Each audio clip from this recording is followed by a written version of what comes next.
돌려야겠네. 오케이. 봅시다. 저번 시간에 뭐 했는지 기억이 난다. 내가 있습니까?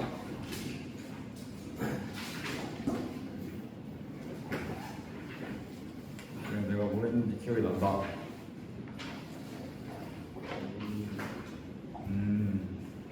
맞습니까? 그럴 수 있죠. 상충곡 한 거 기억납니까? 상충곡 왔었고, 오늘은 산에 가면 볼 겁니다. 박재삼 시인의 산에 가면이라는 작품인데 몇 쪽이요? 38페이지입니다. 잡서 38페이지. 조건 그러면 얘기하십시오. 온도 조절해주겠습니다. 박재삼 시인의 산에 가면이라는 작품인데, 일단은 박재삼 시인에 대해서 조금 이야기를 하고 가자면, 박재삼 시인은 이제 그 작가 소개가 나오지 1933년부터 97년까지 사신 분이고, 60년대부터 80년대까지 굉장히 많은 시를 쓴 사람이고, 전통 서정시, 그러니까 우리 시 중에 서정시와 이런 한의 정서 혹은 또 소박한 일상의 경험이나 자연을 소재로 이야기를 굉장히 많이 하는 작가고, 심지어 또 이 산에 가면이라는 작품은 2024 수능 완성에 있었을 정도로 이제 앞으로 여러분이 공부를 해 나가면 있어서, 물론 내신에서도 충분히 내신에서 나오겠지만 앞으로 공부를 함에 있어서도 굉장히 자주 보게 될 작품이라는 걸 알고 있으면 좋습니다. 우리 저번 시간에 상충곡 했을 때 상충곡에서도 조금 주목해야 할 부분이 어떤 거였지? 좀 자연 이런 거였던 거 기억나나? 막 봄에 이렇게 아름다운 무슨 공간의 이동 막 이런 거 나왔었지. 그리고 산에 가면도 중요한 건 자연 친화적 가치관이라는 겁니다. 그러면 두 작품이 같은 소설문에 묶여 있잖아, 그지? 그러면 이 교과서에서는 왜 이 두 작품을 같이 묶었을까? 자연 친화적인 작품을 주제를 중심으로 묶었고, 그래서 소설은 제목이 뭐냐? 자연과의 조화입니다. 그렇기 때문에 자연을 상징할 수 있는 두 작가의 작품을 쓴 거야. 그래서 일단 우리 오늘은 산에 가면 보고, 활동하기 보기 전에 활동하기를 보면서 상충곡 복습 한번 하고 학습 활동 부분 할 겁니다. 알겠죠? 그래서 산에 가면을 한번 봅시다. 산에 가면 보면 시작부터, 산에 가면 우거진 나무와 풀의 후덥지근한 냄새라고 하고 있습니다. 자, 제목부터 산에 가면이면은 우리가 제재가 뭔지 알 수 있겠지? 제재를 산으로 해서 이 산에서 얻을 수 있는 이런 회복력, 작품기간 보면 돼. 회복력 나오는데, 여기서 뭐가 나오냐면, 나는 우리 39페이지 이것이 핵심에 자연 친화적 가치관 써있지. 그 옆에 뭐를 하나 적냐? 우리는 심상, 이미지라는 걸 한번 적어놔 봅시다. 내 생각에는 이게 또 핵심이 되지 않을까. 왜냐면 이제 자연 친화적 가치관이라는 건 주제 측면에서 이 시에서 굉장히 중요한 거고, 심상, 이미지라는 거는 주제 측면보다 이제 시의 형식적인 측면에 있어서 굉장히 많이 등장을 해. 특히 이런 감각적인 심상이 굉장히 많이 나타나는데, 우리 한번 볼게. 자, 산에 가면 우거진 나무와 풀이 후덥지근한 냄새라고 하고 있어. 일단 산이라는 곳에 갔다. 근데 내가 앞에서 이 작가가 자연 친화적이라고 했죠. 그럼 이 작가는 산에 대해서 어떤 생각을 갖고 있을까? 지금 한번 상상해보자. 우리가 산을 굉장히 긍정적으로 바라보고 있을 거야. 그럼 여기서 우리가 후덥지근한 냄새, 우리가 후덥지근한 걸 그닥 좋아하지 않더라도 산에서 경험하는 어떤 것이라면 조금 긍정적인 부분으로 보자는 거지. 그러면서 여기서 후덥지근한 냄새라는 얘기를 하고 있어. 자, 보자. 냄새는 냄새인데 후덥지근한 냄새야. 일단 냄새는 무슨 감각이지? 후각적 현상이지. 근데 얘들아, 후덥지근한은 뭔 거 같아? 어떤 거 같아? 너네가 느끼기에 후덥지근하다. 되게 애매하지? 뭐? 우리가 이전에 심상을 한번 같이 이야기해 볼 건데, 이 실생이 되게 중요하니까 이 시에서 심상에 우리 뭐 있는지 한번 나열해볼까? 시각, 청각, 후각, 촉각, 하나 더 나와야지. 미각이 있습니다. 그리고 공감각이지. 선생님 이것도 살짝 불편한데. 어.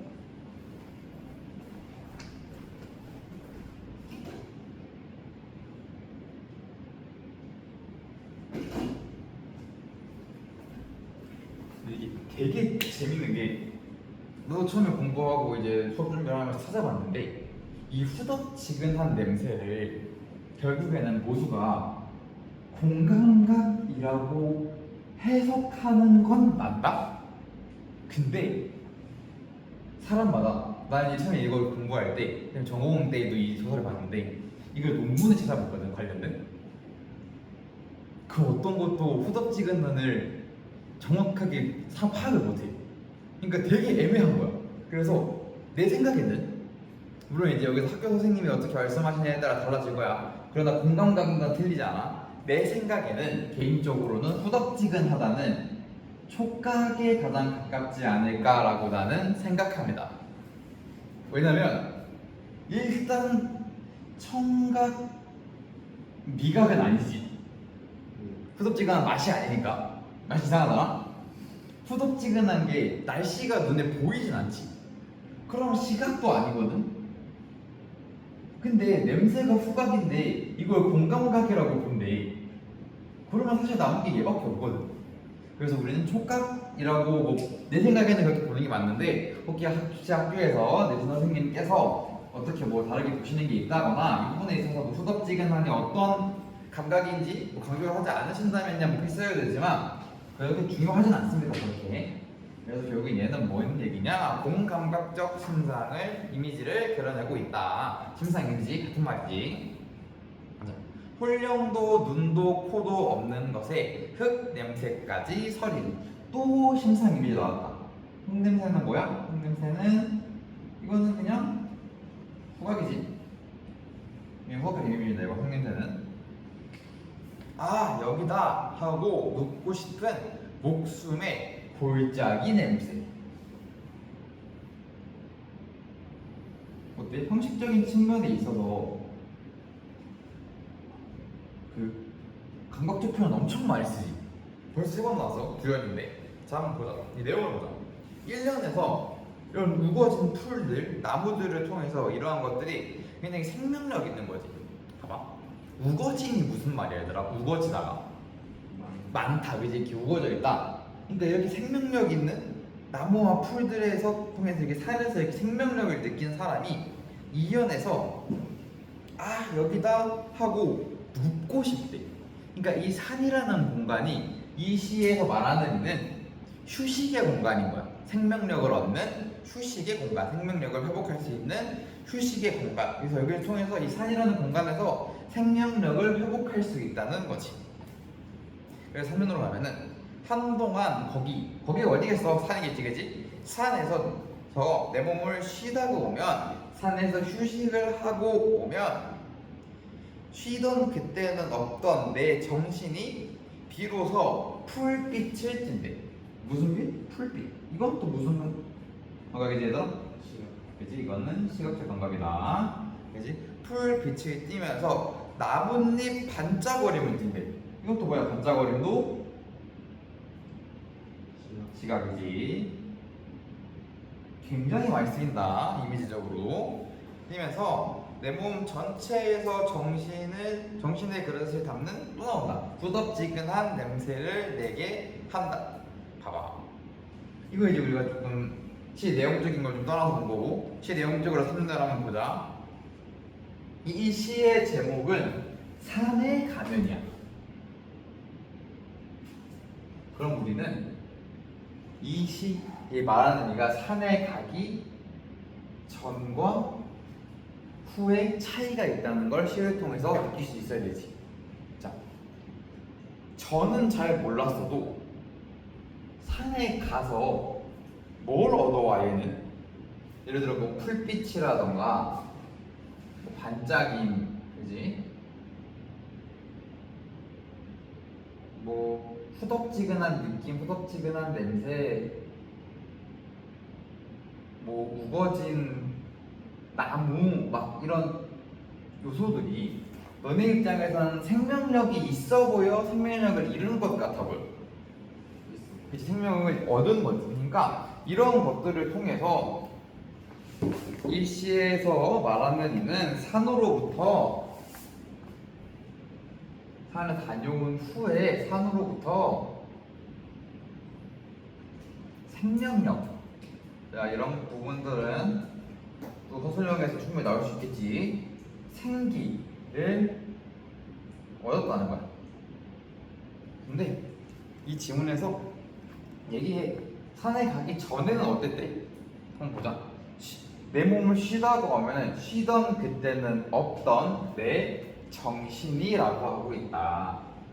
산에 가기 전에는 없던 정신이래. 그러니까 이때는 무슨 말이야?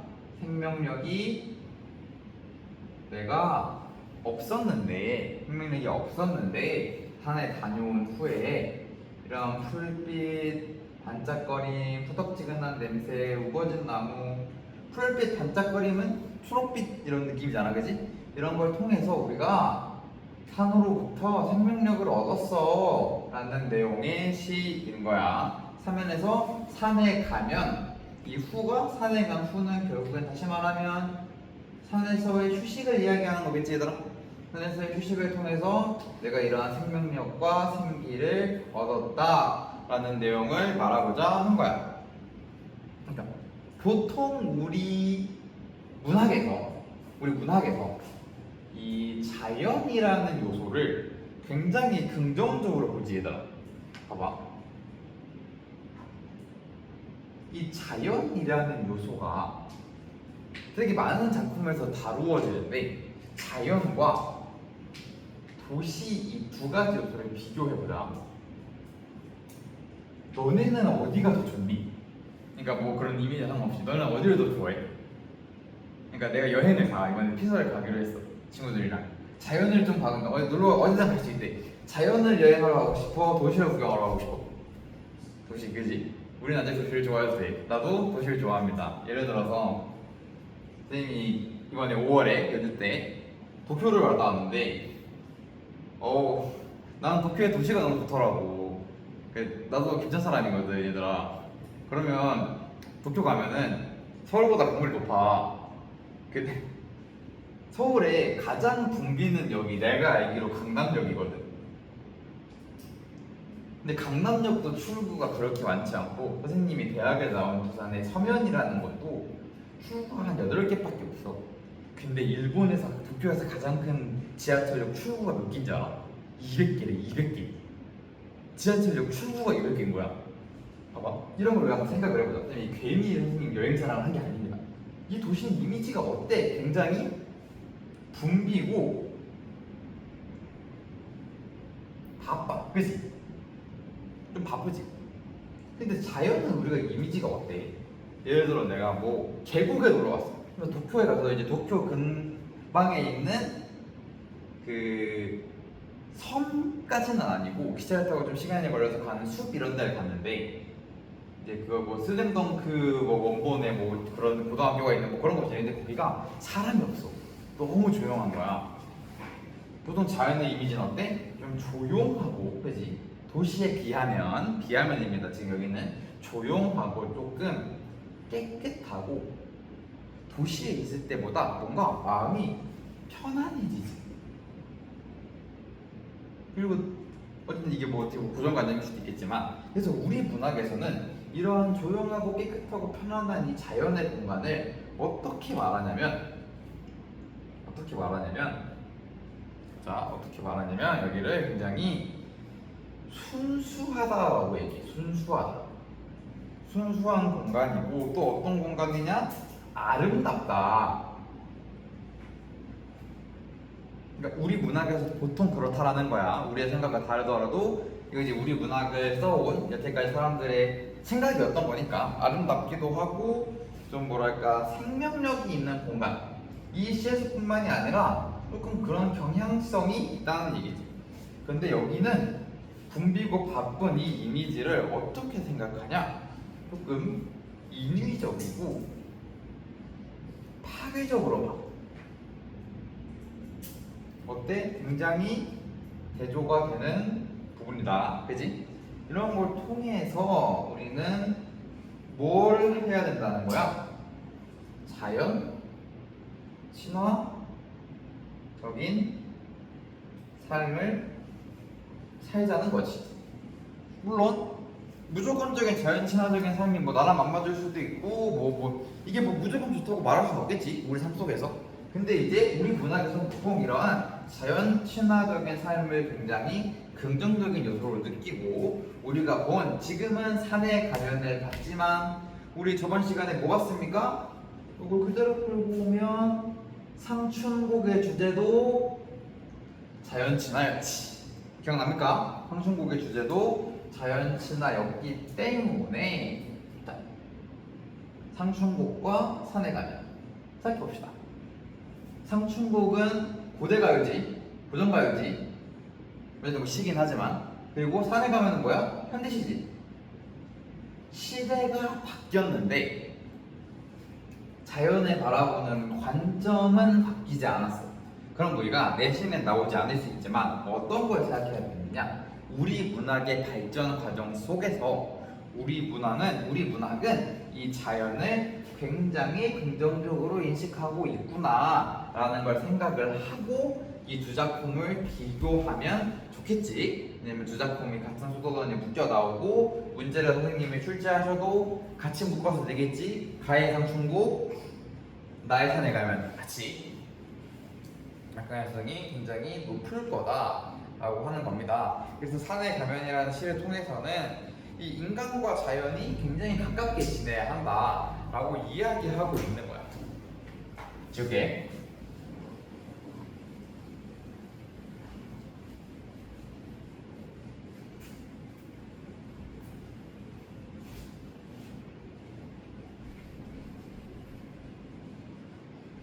뭐 이해가 안 되는 게 있다거나 선생님 말이 빠르다거나 하면 이야기해 주세요. 최대한 천천히 하고 있는데 이제 좀 상황이 마음이 급해서 그래서 한번 보자. 이 산의 가면이라는 작품은 굉장히 자연 친화적인 작품이다. 그래서 원래는 핵심 확인 부분 보자. 생명력이 없는 상태, 굉장히 지쳐 있는 상태인 이 시에서 말하는 이가 산에서 휴식을 취함을 통해서 생명력을 회복했지. 이해할 수 있겠어? 그래서 이걸 통해서 우리는 뭘 얘기하려고 하냐? 인간이 자연과 동화되어야 한다. 동화된 모습을 보여주면서 자연 친화적으로 지내야 한다라고 이야기하고 있는 거야. 이해할 수 있겠어? 오케이, 한번 넘어가 보자. 그래서 42페이지를 한번 보자. 42페이지에 보면은 우리 한국 문학사의 흐름을 고려하여 가를 수용해 보자라고 하고 있어. 우리 가 뭐였지? 상춘곡이었다. 기억납니까? 상춘곡 내용 기억납니까? 상춘곡 복습 안 해도 이해할 수 있겠습니까? 아니면 복습을 하고 싶습니까? 한번만 더 해볼까 얘들아? 상춘곡 한번 더 가볼까? 좋아. 자, 상춘곡 있는 페이지 일단 가보자. 35페이지 우리 한번 해볼까? 그래서 한번 가볼게. 처음에 했던 것처럼 그렇게 꼼꼼하게 하진 않고 우리 한번 했으니까 빠른 속도로 복습하는 느낌으로 넘어가 보겠습니다. 여기서도 자연 친화적 가치관을 이야기했고 특히 여기서 우리 앞에서는 우리가 심상, 이미지가 중요했고 상춘곡에서 뭐가 중요했었어? 공간의 이동, 그지? 공간의 이동자 굉장히 자주 강조했었다. 그러면서 홍세에 묻힌 분내 이내생의 어떠한 모라고 하고 있어. 여기서 홍진, 속세는 홍진 무슨 말이었어? 이거는 속세인데 속세는 지금 기준으로 말하면 뭐야? 도시 거기 말하는 이건 자연과 대비되는 요소지. 상춘곡에서도 시작부터 이렇게 말한다, 그지? 근데 우리 아까 학습활동하게 넘길 필요 없어. 선생님이 얘기해 줄 거야. 보면은 한국 문학사의 흐름에 따라서 가와 나를 보자고 하거든. 무슨 흐름인지 아까도 얘기했지만 보여? 한국 문학사의 흐름에 따라 가와 나를 보면 가와 나의 공통점이 뭐였지? 자연 친화다. 이 얘기를 계속하는 거야. 한번 보자. 그러면서 옛사람 풍류에 미칠까 못 미칠까? 무슨 말이야? 옛사람 풍류에 미칠 수 있다는 거지. 강조하는 거지. 그래서 천지가 남자 몸이 날만 하는 거 이만 한거만은 이 세상 남자 몸이 나만 한 게 많건만은 산림에 묻혀. 산림 무슨 말이야? 한자 그대로 하면 이제 산이나 숲을 낸다잖아. 자연이라는 얘기야. 자연에 묻혀서 이러한 즐거움을 모르겠는가? 수간 모옥을 벽계수 옆에 두고 초가집 몇 칸을 푸른 시내 앞에 두고. 자, 한번 우리가 그 얘기만 한번 들어보자. 이렇게 막 냇가가 막 이렇게 흐르고 있고 무슨 집이야? 초가집이야. 그리고 그때 잠깐 여기서 봤을 때 그거 기억나? 이 시를 쓴 사람이 여기서 막 말하는 이는 막 돈 많이 버는 거에 미련이 없었지. 이 사람은 어떻게 그냥 되게 사자성어나 기억나는 게 있는 사람이 말해주면 좋을 텐데 안자로 시작하는 거였는데 그렇지, 안 빗낙도 하는 삶을 살고 있지. 소박한 삶. 수간 목이 뭐냐면 여기 나오지? 몇 칸 안 되는 초가라는 거야. 여기서부터 안 빗낙도의 요소가 등장하기 시작합니다.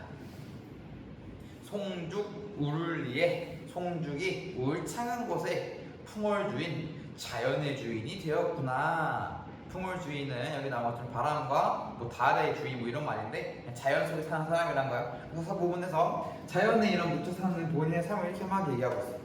그리고 도화, 행화, 복숭아꽃, 살구꽃이 석양에 피어있고 녹양 방초는 새우 중에 푸르도다. 푸른 버들 향긋한 푸른 가랑비에 푸르다. 대구법 느껴지십니까? 뭐는 뭐고 뭐는 뭐다 라고 하면서 대구법이라는 표현법도 사용하고 있는데 삼중국에서는 표현법을 좀 등장을 하지 얘들아. 공간의 이동이라던가 뭐 서리법이라던가 대구법이라던가 이런 것도 기억해주면 좋겠지. 기념시에서 주제의 측면이 아니라 형식상의 특징도 물어볼 수 있기 때문인 거야. 보자. 칼로 몰아낸가 붓으로 그려낸가? 칼로 잘라 재단했는가 붓으로 그려냈는가? 자, 봐봐. 봄날의 풍경이 칼로 재단하고 붓으로 그린 것 같다라는 거야. 이거 무슨 말이야? 그만큼 아름답다. 그렇지, 아름답다는 얘기입니다. 조화신공이 조물주의 솜씨가, 조물주가 이제 창조주 그런 말입니다. 이러한 세상을 만든 신이라는 뜻인데 조물주의 솜씨가 사물마다 혼사롭구나 신비롭구나. 수풀에서 우는 새는 춘기 봄 기운에 몸내 겨워가지고 봄뭉치 몸내 겨워서 소리가 그 소리마다 교태로다. 이 새도 이렇게 기쁨을 표현한 거야. 사실 새는 기쁨을 표현한 게 아니겠지. 그냥 새는 우는 건데 이러한 거에 이제 감정이입을 해서 봄에 맞은 기쁨을 표현하는 거야. 새가 우는 것처럼. 무라일체 언니 흥이야 달을 쏘냐. 여기서 무라일체가 굉장히 중요한 요소가 될 것 같으니까 포인트를 한번 둡시다. 왜냐면 우리가 아까 산에 가면을 할 때 내가 마지막에 정리할 때 인간과 자연이 동화된 모습을 나타낸다 그랬어. 그치? 왜냐면 여기다 하고 눕고 싶다고 하지 심지어. 그런 것들을 봤을 때 굉장히 자연과 인간의 동화를 중요시 여기거든. 산에 가면서도. 그런데 상충곡에서도 동일하게 자연에서 동화되고 싶다는 표현을 그대로 씁니다. 무라일체. 외부 세계와 자아가 어울려 하나가 되고 싶다. 여기에서 외부 세계는 뭐야? 자연, 자아, 나가 하나가 되고 싶다 라는 말을 합니다. 시비에 걸어보고 시린문에 걸어보고 정자에 앉아보니 이제 슬 공간의 이동이 보인다. 그지? 공간 이동 어디에서 처음에 수간목 보였었어. 거기서 살인문도 걸어보고 정자에도 앉아보고 상목 상책하는 거야. 소음명한데 산책하다 보니 산중생활에 적적한데 한중진미 이런 즐거움을 알 리가 없어서 혼자네. 그러니까 지금까지 이렇게 혼자서 공경치를 느끼면서 이러한 흥을 느끼고 있어. 맞지 얘들아? 그러고 있는데 본사 조문에 들어가면 뭐가 나와? 이봐 이웃들아 라고 하고 있어. 이봐 이웃들아 산수 구경 가자. 답처는 오늘 하고 욥기는 내일 하세. 얘들아 지금 여기 교과서 어휘로 나와 있지만 시험장에 갔을 때는 답청과 엽기가 뭔지 알아야겠지. 답청이 뭐래? 파랗게 난 풀을 밟으며 산책한다. 산책하는 거야. 욥기 기수에서 목욕한다는 뜻으로 본 뜻은 명리를 잊고 유유자적한다. 무슨 뜻이냐면 쉽게 설명해 줄게. 그냥 편하게 자연 속에서 놀자 이런 말입니다. 그런데 예를 하자. 이것도 되고 또 쓰인다. 그리고 아침에 채산하고 나저히 조수하세. 아침에 나물 캐고 저녁에 낚시하세. 이거 시간의 흐름이 좀 보입니까? 오늘, 내일, 아침, 저녁 시간의 흐름이 여기서 뭐 그렇게 공개적으로 드러나진 않지만 혹시 내신 선생님께서 시간의 이동도 있다고 한다면 시간의 이동도 기억해 주는 게 좋다. 근데 그렇지만 상충고개라는 작품은 시간의 이동보다는 뭐가 메인이다? 공간의 이동이 메인입니다. 갓 익은 술을 갈건 주로 밭아놓고 걸러놓고 이제 고사와 관련된 내용이라고 했지. 꽃나무 가지 꺾어 수놓고 먹으리라. 꽃나무 가지를 꺾어서 내가 마신 잔을 술을 세면서 먹는데 여기서 한번 봐봐. 자연 속에서 이렇게 풍류를 즐기고 있지. 그런 모습을 계속 보여주는 거야. 화풍이 건듯 불어 녹수를 건너오니 화풍은 화창한 바람을 살짝 불어서 푸른 시내를 건너오니 또 공간에 나왔다. 푸른 시냇가가 나왔어. 시냇가를 건너오니 청향은 잔에 지고 낙홍은 옷에 진다. 보자. 맑은 향은 잔에 지고 붉은 꽃잎은 옷에 진다. 자, 청향은 뭐야? 후각이지. 잔에 지는 건 뭐야? 잔에 뭐가 떨어지는 건. 그러니까 어떻게 말하면 이 맑은 향이 내 술잔에 떨어졌다 이런 말이야. 맑은 향이 떨어질 수 있나? 그럴 수 없지. 그러면 후각의 시각화. 그러면 상춘곡에서도 공감각적 심상이 내가 출석할 때는 이게 안 했던 것 같은데 등장하지. 이 말은 뭐야? 또 상춘곡과 쭉 연결을 해서 가면 시간의 이동 사이에서 산에 가면이라는 현대시에서도 동일한 게 나타났다는 거야. 그치? 요것도 나타났지. 이게 무슨 말이냐? 이게 이 흐름을 파악하는 게 또 시험 문제가 될 수 있다. 이 활동하기였지. 내가 거기서 끝나고 한번 볼 거야. 자, 내가 여기까지. 준중이 비었거든, 술잔이 비었거든, 나에게 말해라, 날더러 말해라. 소동이 아이더러 주가에 술을 물어. 그러니까 아이가 이제 술집과 술 받아오라고 하고 어른은 막대 잡고 아이는 이렇게 술독을 메고 미음 완보하여. 자, 작은 소리로 천천히 웃으며 걸어가 스멀대며 걸어가서 시냇가에 이렇게 혼자 앉아서 명사 좋은 물에 잔에 씌어 불러두고 맑은 물에 깨끗한 물에 잔을 씻어 부어들고 청류를 부어보니 맑은 물을 부어보니 떠오더니 도화로다. 복숭아꽃이 떠오르는구나. 그때 내가 무릉도원 얘기했던 거 기억납니까? 무릉도원이 어떤 공간이야 얘들아? 한번 그냥 살펴봐. 무릉도원이라는 공간이 어떤 공간일까? 무릉도원이 이 도원은 너네가 알아두면 좋다 그랬지? 특히 도원 중에 이 도자를 알아두면 좋은데 아까 도화 나왔던 거 기억나 얘들아? 앞에? 그치? 한번 볼까? 왜 나왔지? 보게 되면은 도화행화 나왔던 거 기억납니까? 이 도화가 이 복숭아도 저번 시간에 얘기했는데 강조하는 이유가 있습니다. 복숭아꽃이거든. 그래서 이 복숭아꽃이 나오면은 고전 작품에 이 굉장히 긍정적인 자연 공간이야.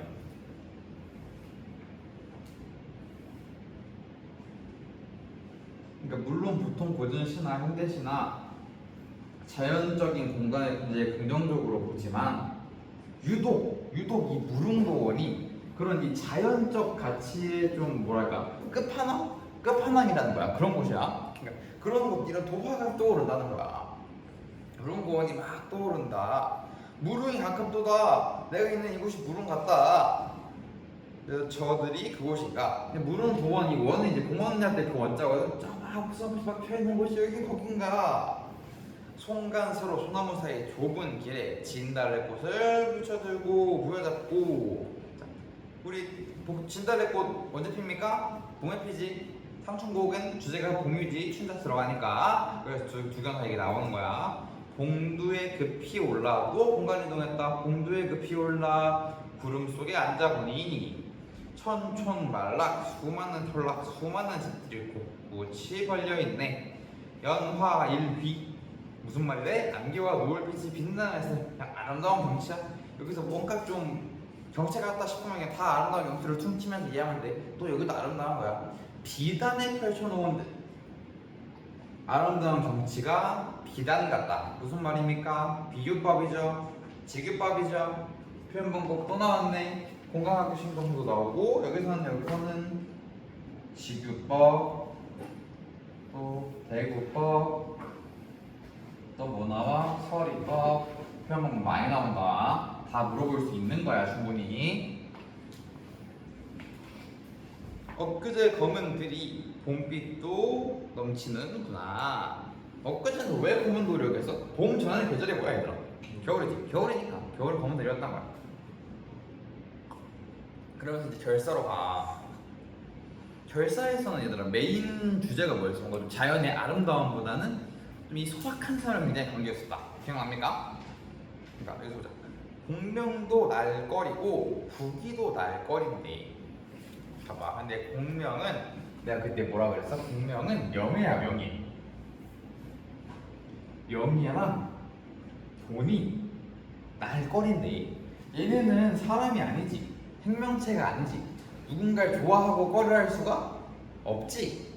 그러면 얘네가 날거리는 거야? 내가 얘네를 거리는 거야?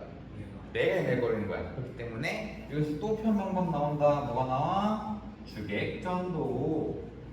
주객전도의 방법을 사용해서 화자가 공명과 부기, 명예와 돈을 꺼린다는 의미인 거야. 그래서 청풍명월, 이것도 맑은 바람과 맑은 날, 이것도 또 자연이고 자연 외에 어떤 것이 있으리요. 이것도 또 소리법이네. 그러면서 뭐야? 자연 외에는 것이 있다는 말이야, 없다는 말이야? 없다.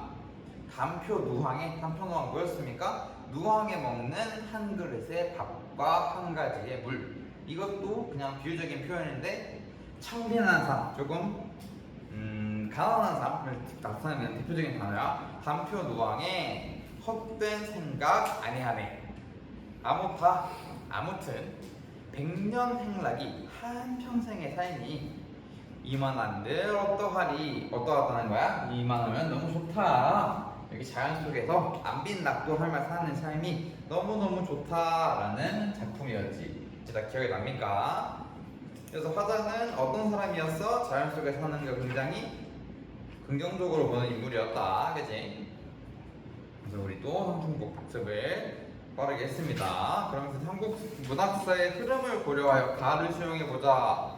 삼중국 내용이 기억이 났으니 가를 수용할 수 있겠지. 수용을 해보자.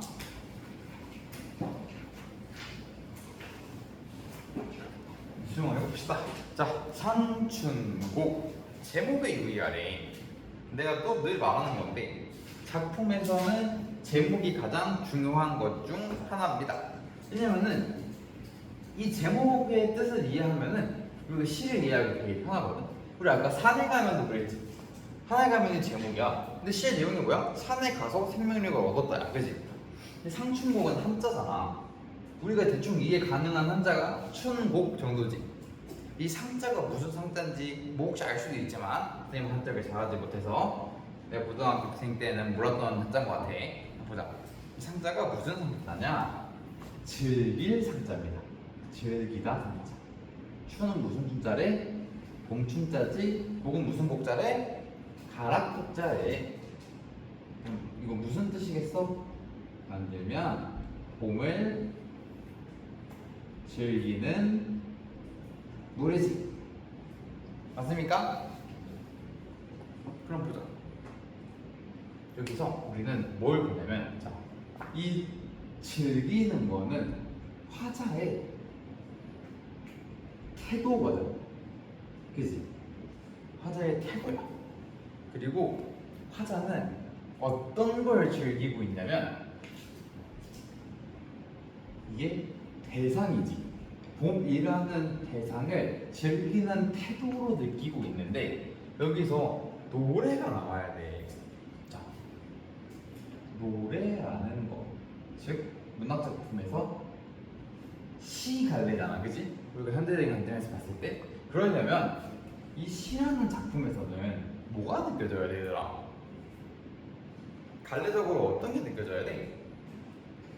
너네가 그냥 시나 노래라고 생각하면은 너네가 노래를 들어. 그럼 어떤 게 느껴져야 돼? 노래나 시에서는? 그렇지, 운율이 느껴져야 돼. 왜냐면 이 운율이 느껴져야 되는 거거든. 그럼 우리 상춘곡에서 운율이 느껴질 만한 요소가 뭐가 있는 것 같아? 너네가 계속 읽었잖아, 우리랑 같이. 어떤 부분에서 조금 운율이 느껴졌어? 뭐 운율이라던가 좀 음악적인 요소가. 대국밥 같은 것도 조금 그렇기도 했고, 잘 보면은 뭐뭐 하세요 뭐뭐 하세요 대국밥도 있고, 사음보입니다. 사음보 보입니까? 사음보 연속치 운율이 있고, 그리고 여기서는 사음보 연속체로 이루어져 있는 거야. 그지? 그렇기 때문에 상춘곡이라는 제목 세 글자에 봄을 즐기는 화자가 즐기는 대상과 태도가 있고, 이에 대한 그런 것들을 노래 형식으로 운율과 사음보 연속체를 통해서 노래하고 있다라는 거지. 응? 상추곡이 시. 뭐 큰 갈래에서 보면 이제 시 갈래인데 정확히 시라고 말하기엔 이제 뭐 고대 가요 이런 느낌인 거지, 그지? 근데 이제 그런 갈래라고 하지, 이제 시랑 같은 갈래잖아, 그지? 이제 가사지, 가사. 상춘곡은 가사, 정확히는 가사라고 기억하면 좋겠네. 장르로는 가사입니다. 근데 이제 서정서사 갈래 발전 단계에서 봤을 때 같은 갈래 안에 있는 거기 때문에 크게 봤을 때 시라고 했는데 우리 가사라고 기억을 합시다. 가사 장르입니다. 그렇기 때문에 문학 작품의 제목에서는 대체로 이제 주제 의식이나 뭐 중심 소재 이런 거를 잘 말하는 경우가 많아. 그러니까 이런 걸 통해서 이제 우리가 상춘곡을 어떻게 보면 제목만 보고도 어느 정도 파악할 수 있는 거지, 그지? 한자를 다 번역하니까 봄을 즐기는 노래래. 그래서 우리가 집에 가끔이다 봄의 태도를 다 즐겨잖아, 그지? 그런 내용을 말하는 겁니다. 그리고 이제 또 무슨 얘기를 해? 우리 지겹게 했던 거다, 그지? 화자의 공간 이동. 처음에 어디 있었어, 화자는?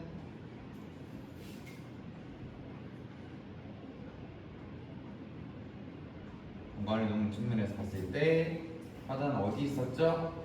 수간목에 있었다. 기억납니까? 수간목 어떤 곳이었어?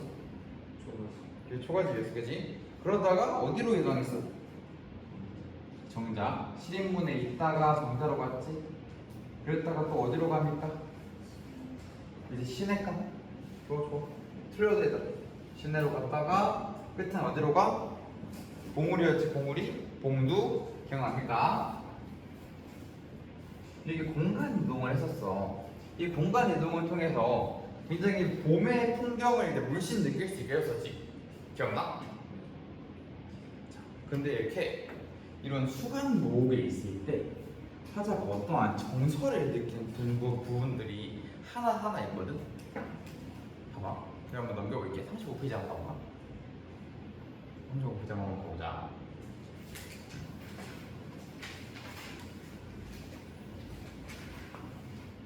수간 모옥을 덮개수에 얇게 두고 하나, 둘, 셋, 다섯 번째 문장, 여섯 번째 문장을 보면은 품을 주인 되었어라라고 이렇게 써, 그치?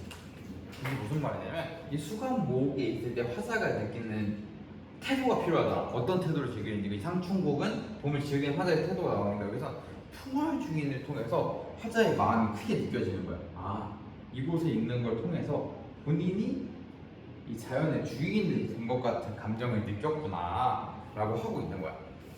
그리고 이제 12성자 나올 때 여기서는 또 어떤 감정을 느꼈는지 우리 한번 보자. 12정자는 어디에 있었죠? 쭉 보면은 12도 걸어보고 정자에도 안 적으니까 소유명한 산보하면서 이렇게 막 걸어다니다 보니까 한중진미를 아리가 없어서 너무 아쉽대. 여기서는 한중진미, 이 한적한 가운데서 이렇게 깃드는 참다운 느낌을 느꼈다는 거야. 여기서는 내가 한중진미를 느꼈대. 그렇구나. 자, 그러면 생각하자. 이 시냇가에 있을 때 내가 했던 행동 하나 기억나는 거 있어? 얘들아? 지금 얘 술 마셨죠, 그죠? 기억나? 술도 안 줘서 술 마시고 막 있다가 내려갔잖아. 근데 그러면서 여기서 무슨 얘기를 하냐면 저 시냇가에 이렇게 막 맑은 물 있는 곳을 이렇게 딱 보니까 거기 복숭아꽃이 떠오르니까 여기가 굉장히 무릉도원 같다라는 얘기를 해, 그지? 시내 여기가 굉장히 무릉도원 같아서 좋다 이런 얘기를 합니다. 그리고 봉두에 올라서서는 얘가 어떤 감정을 느끼냐? 봉두에 올라서니까 어디서 봉두에 올라서니까 봉두 찾아보시.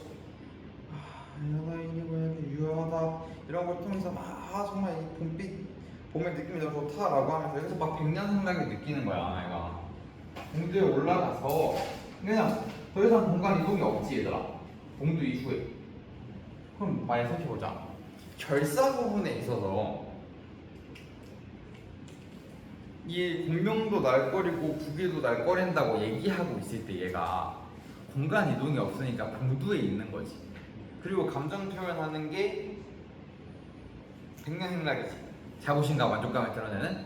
그러니까 이런 어휘들이 특정 공간을 이동하면서 얘가 느끼는 감정 표현과도 같은 건데, 감정 표현이라고 이해하기보다는 선생님 생각에는 뭔가 마음을 알 수 있다거나 또는 이러한 풍월주인 한중진미 무릉도원 백년생각 같은 이러한 자연에서 느끼는 감각들을 공간 이동을 통해서 느끼고 있다라는 거야.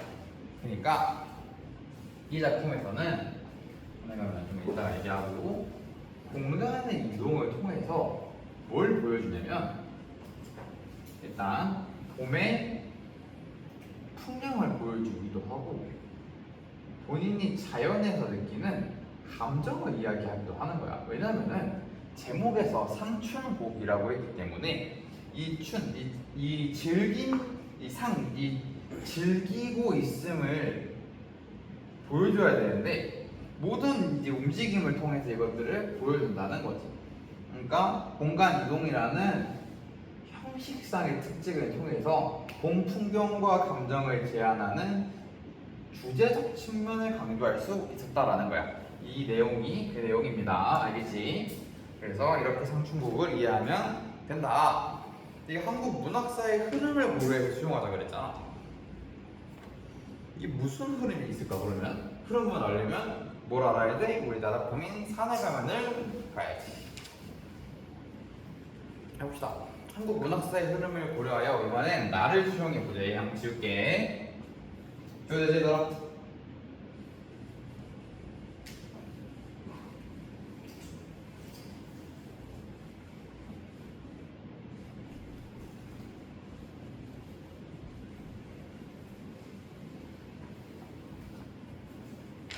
나를 수용해보자. 나 산해가 많이 나왔어.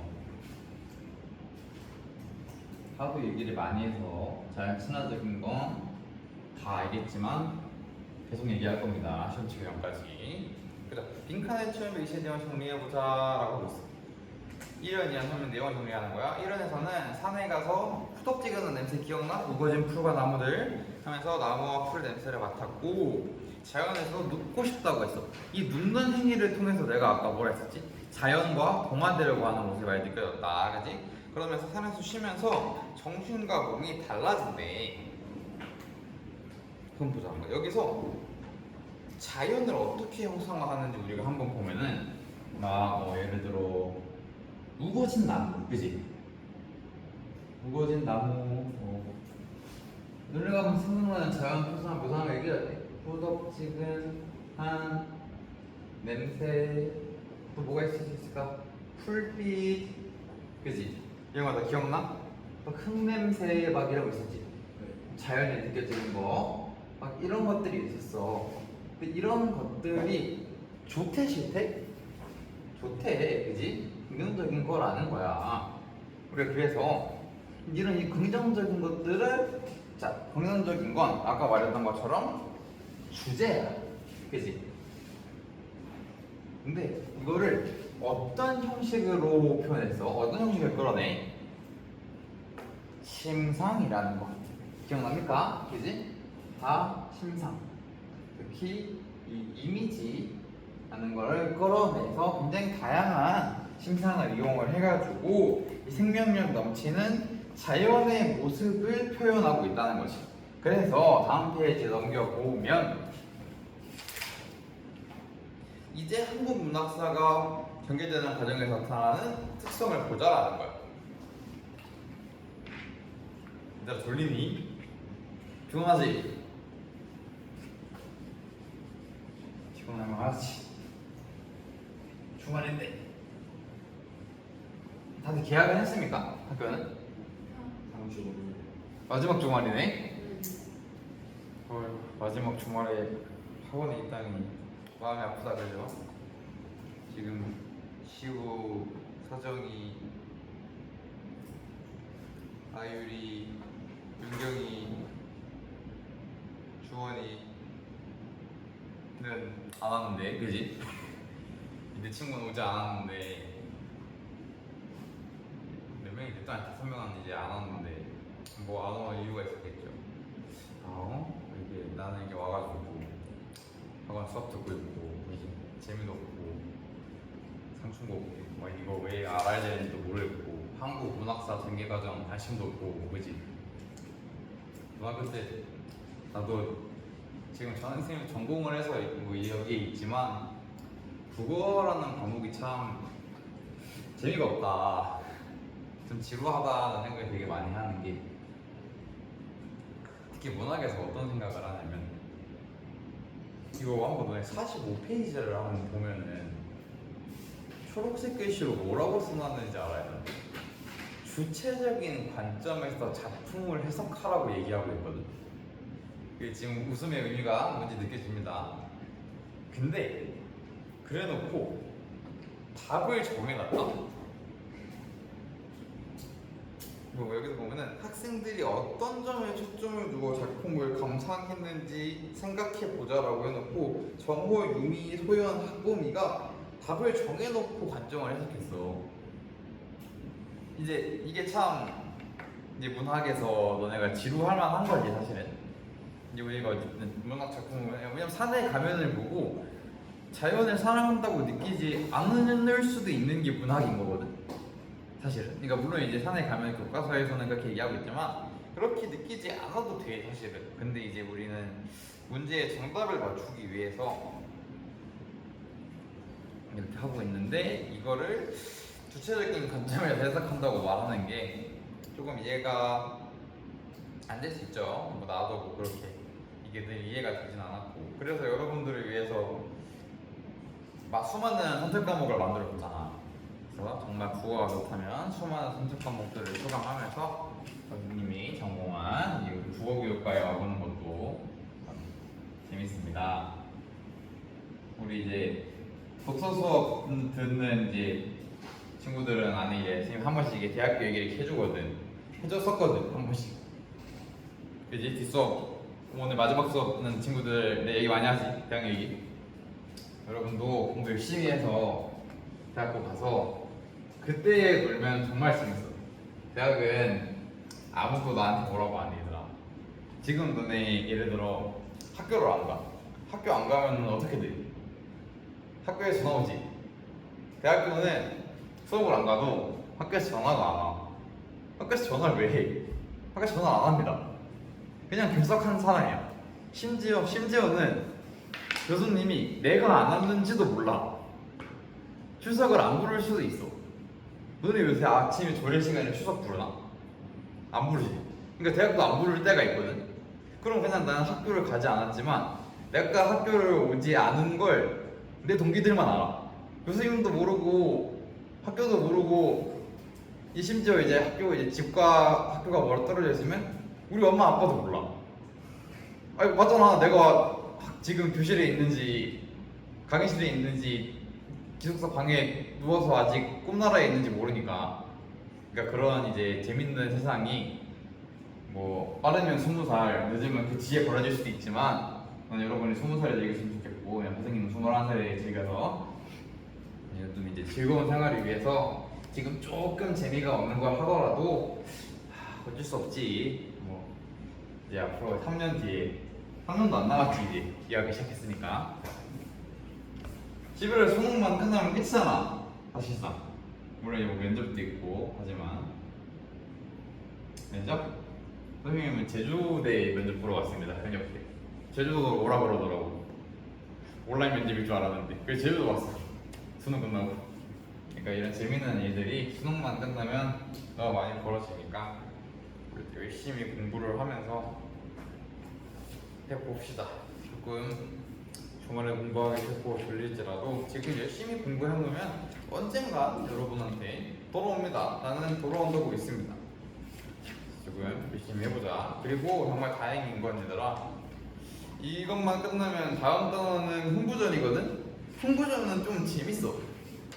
다행히 흥부전은 좀, 근데 심지어 흥부전은 내용을 알아, 그치?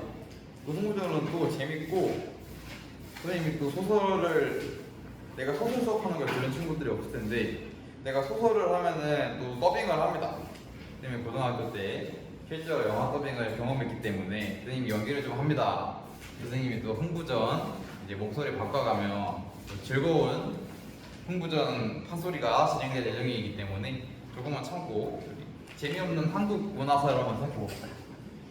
44페이지 가와 나를 바탕으로 한국 문학사가 전개되는 과정에서 나타나는 특성을 알아보지. 이 제목 읽자마자 이제 웃는 슬 느낌이 온다, 그지? 한국 문학사에서 전개되는 과정에서 어떤 특성이 있겠지? 자연은 어떤 곳? 좋은 곳이라는 특성을 조금 느껴진다. 가에서 홍진과 설림의 공간을 비교해보래. 우리 이거 내내 비교했다, 그지? 성준과 아까 복습할 때 했어. 홍진, 속세는 어떤 곳이었어?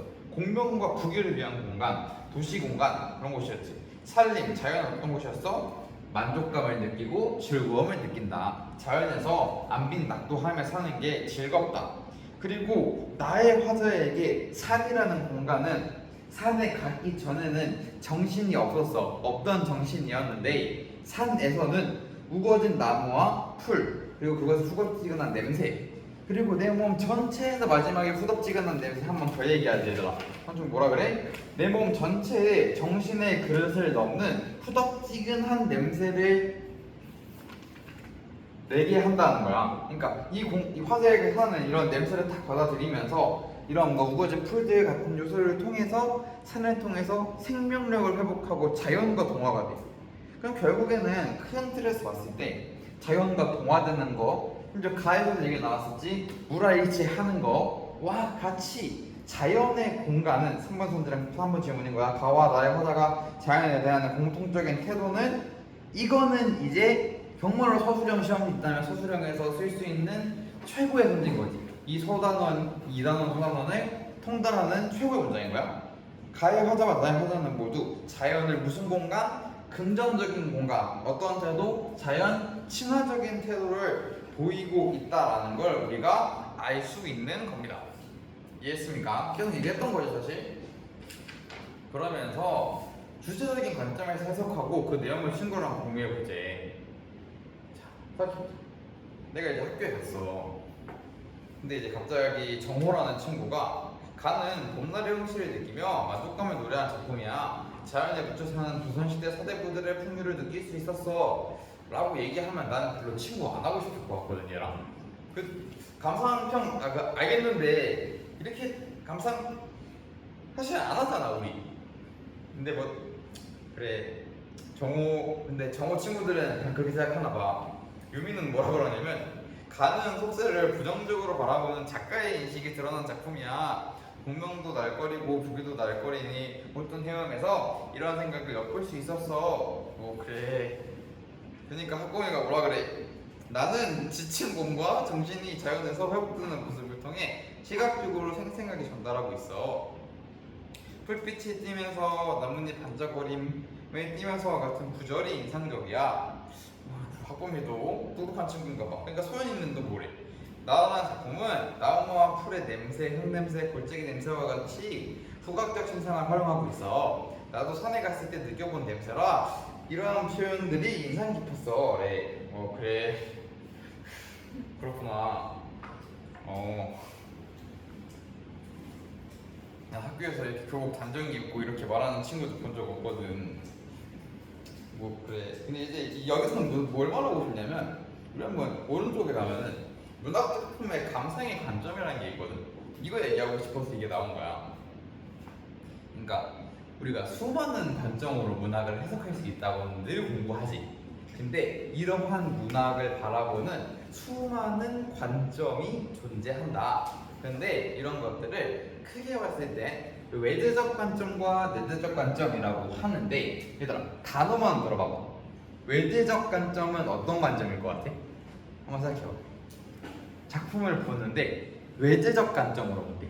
이 외가 바깥 내자거든. 그럼 어떤 말이야? 작품 조금 바깥쪽에 있는 요소를 고려해서 본다는 거야. 그럼 우리 작품 바깥에는 누가 있지? 봐, 작품이 이렇게 있어. 그러면 작품이 나오려면 누가 있어야 돼? 작가가 있어야 되지. 그리고 이 작품이 되려면 작가가 쓰면서 멈추면 안 돼. 누가 나와야 돼? 작품을 읽는 독자가 나와야 돼. 이해할 수 있겠어? 그리고 이 독자와 작품과 작가가 살아가는 세계가 있지. 이해할 수 있어? 여기까지? 이런 것들을 반영하는 걸 외제적 관점에서 작품을 감상한다라고 하는 겁니다. 그래서 여기서 표현론적 관점이래. 표현론적 관점은 작품과 작가의 관계에서 바라보는 거야. 한번 보자. 정호, 유미, 소연, 학범 중에서 표현론적 관점으로 작품을 바라본 친구는 누굴까? 생각해봐. 틀려도 돼. 누구? 소연이가 돼? 오케이. 잠깐만 있어. 작가가 들어가야 돼. 일단 작가. 유미지, 유미? 얘들 알겠어? 유미가 뭐라 그래? 속세를 부정적으로 바라보는 작가의 인식이 드러나. 그지? 유미는 표현론적 관점으로 바라봤다는 거야. 내신에 나오면 좀 어려울 수 있어. 그지? 이런 관점들을 좀 외워둬야 되니까 그걸 잡아놓고 한번 가는 겁니다. 여기서 물론 이 사이드에 비교 나갈 수 있지만, 그리고 작품에 대한 독자의 반응이 나올 수 있겠지. 그러면 독자의 반응에 집중해서 이야기하는 친구는 누구야? 독자의 반응. 그치, 소연이. 왜? 뭐래? 나도 산에 갔을 때 느껴본 냄새라 라고 하면서 소연이가 독자의 관점에서 이야기하고 있는데, 우리는 이런 거를 효용론적 관점이라고 합니다. 효용론. 나를 좀 어렵지? 근데 뭐 생각해보면은 이게 납득이 좀 가능해. 작가가 작품을 표현하는 집중했어요 라고 표현론이고, 독자가 어떻게 효용감을 느꼈어요 효용론인 거야. 그걸 보자. 반영론적 관점이라고 하는데, 이 세계와의 관계를 바라보는 건 반영론적 관점이라고 하는데, 이 반영론적 관점에서 작품을 바라본 친구는 누구야?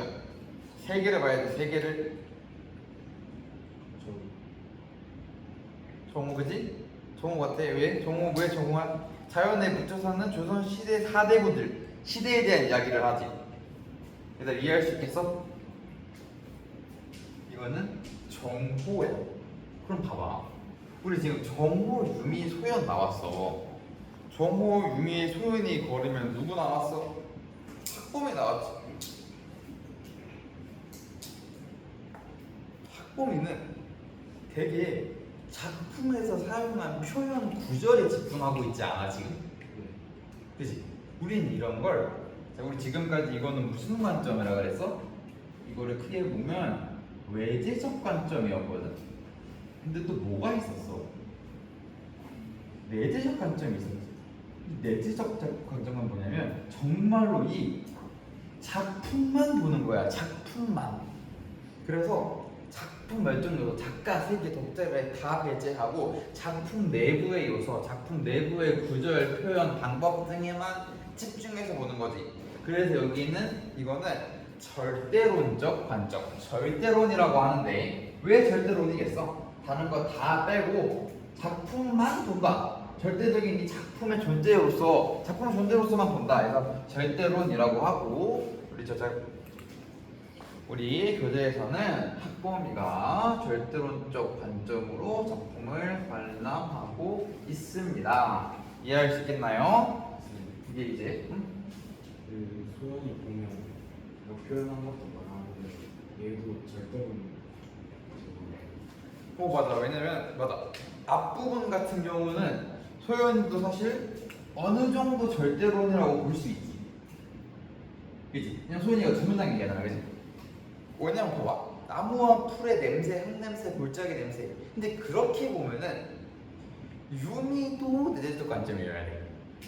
그렇기 때문에 어떻게 봐야 하냐? 내재론과 외재론은 정말 학범위처럼 솔직하게 정말 작품 내만 봐야 돼. 작품 밖에 있는 어떤 요소라도 추가되면 얘들아 절대라는 말이 뭐야? 어떤 게 개입되지 않은 되게 무결한 이런 느낌이잖아. 그치? 그런 관점에서 봤을 때 학범위만 절대론으로 보는 게 교과서의 관점에서 맞습니다. 알겠지? 근데 소연이 첫 문장만 떼고 보면은 또 어떻게 보면은 절대론적 관점도 참고할 수 있겠지만 근데 어떻게 보면은 절대론적 관점이 기본 베이스라고도 볼 수 있어. 왜냐면 작품을 감상해야 되니까 작품 자체를 감상한 이후의 관점을 따라가는 거기 때문에 대신 조금 유의할 점이 있다. 대신 뭔가 그렇게 보면 헷갈릴 수 있으니까 이제 우리가 손질을 많이 찾을 때 작가 얘기하면 표현론, 뭔가 전반적인 세계관을 얘기하고 그 시대관을 얘기하는 것 같으면 반영론. 그러니까 뭔가 절대로는 같아도 독자의 반응을 얘기하는 효용론이라 생각을 하고 이런 거 없이 정말 작품 얘기만 한다? 그럼 남은 인물이나 선재를 절대로 내열적 관점에서 바라본다 라고 찾아주면 좋을 것 같아. 알겠지 얘들아? 이게 이 부분입니다. 뭐도 되나요? 지울게.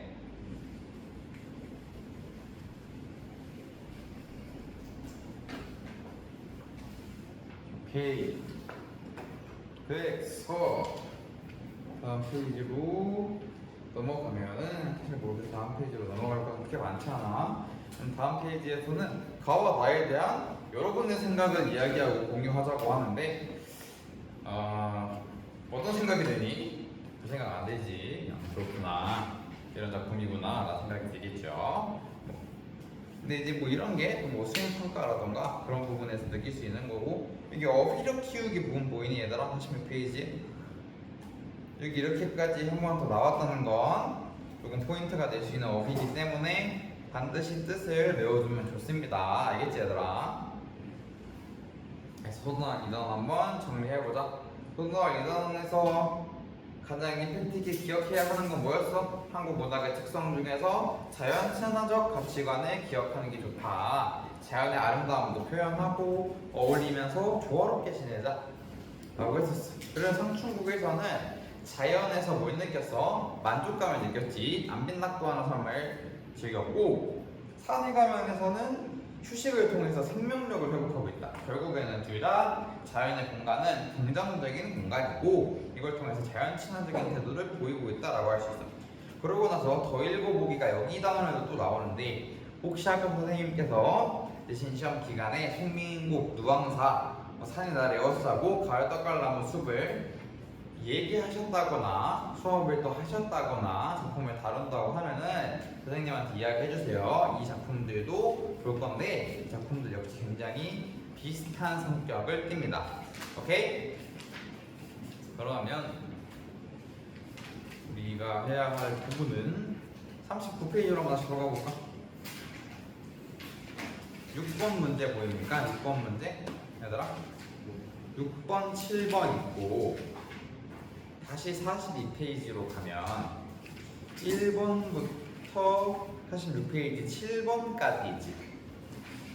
이거 지금 한번 나온 문제 한번 풀어볼게. 알겠지? 풀어보자.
사람들은 소 한 번씩만 간단하게 들어주세요. 한번 풀어볼까?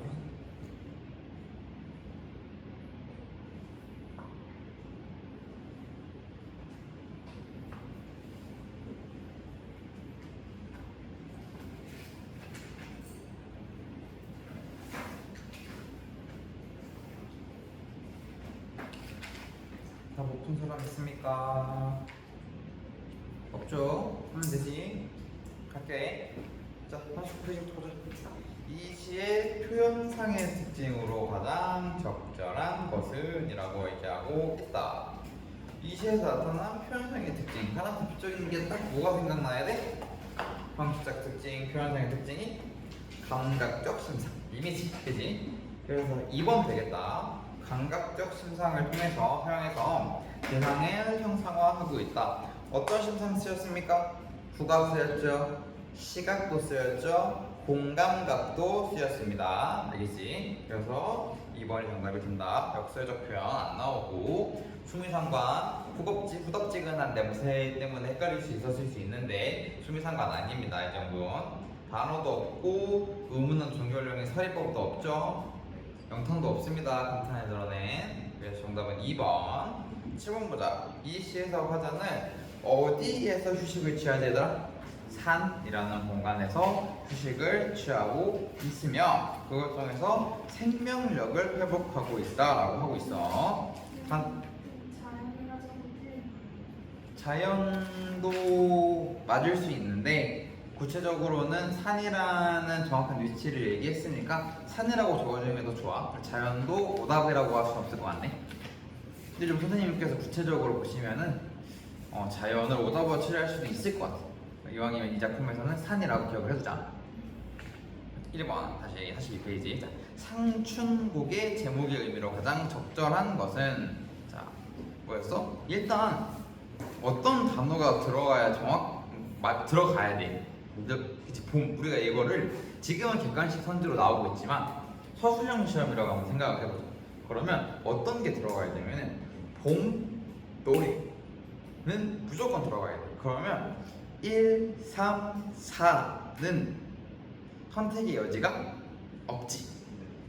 그리고 생각해보면 우리가 아까 뭐라고 했어? 봄 경치를 즐긴다, 감상하며 부르는 노래다라고 했기 때문에 2번 선지가 됩니다. 네 가지 개들이 나오진 않았지? 해보자. 상춘곡의 시어 중 화자가 대하는 태도가 나머지와 다른 것은, 자, 생각해보자. 화자가 대하는 태도가 두 가지였어. 속세와 관련된 요소, 자연과 관련된 요소.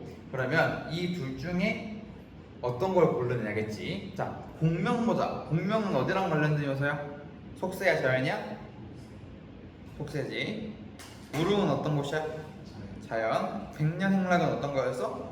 자연에서 막 느끼는 감정이었지. 풍월주인, 자연의 주인이라는 뜻이었지. 자연. 한종진미, 이 자연 속에서 느끼는 맛이라고 했었다. 이것도 자연. 그렇기 때문에 혼자만 속세와 관련된 공명이 나머지와 다른 겁니다. 정답 1번이고 3번 볼게요. 산에 가면에 화자가 주목하고 있는 자연의 가치. 산에 가자. 정답 선지를 고르기 전에 서술형이라고 생각해보자 그랬어. 산에 가면에서 화자는 어떤 자연의 가치를 가지고 있지? 자연을 어떻게 바라보지? 생명력이 있는 공간. 그리고 그 공간에서 어떤 거래? 휴식하지?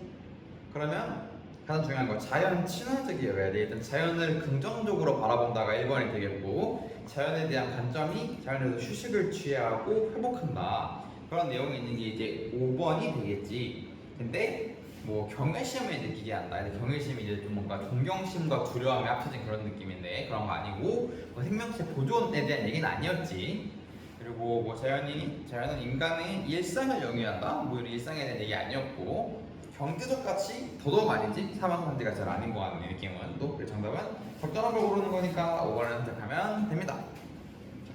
상춘곡에 제시된 시어 중 대립적 의미를 지닌 시어끼리 짝지어지지 않은 것을, 봐봐, 계속 대립시키는 거 보여? 상춘곡 문제에서 얘들아, 그지?